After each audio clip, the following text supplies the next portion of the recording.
I'm all about tariffs. So I think that the thing that was interesting here was twofold.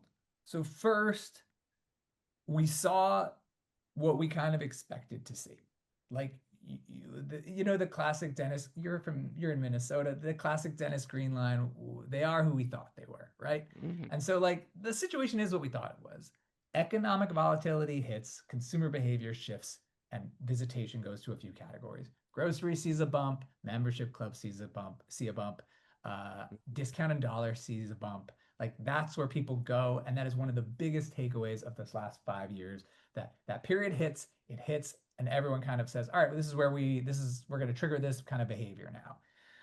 The other thing that I think was really interesting was that the cycle seemed actually pretty quick. So obviously things got rescinded, but I think the emphasis here that we've been making a lot in the last few years is the difference between economic challenges and economic uncertainty, right? So a challenge could mean like I don't have dollars in my pocket right now, I need to spend less. Uncertainty is I don't know what it's going to look like, and that I think Right. still triggers a lot of the same behaviors or very interesting behaviors. And so to see the fact that in a lot of cases we saw this dip and then things went kind of back to more or less where they were pre kind of quote unquote liberation day, I think is super important because it tells us that these cycles are moving faster.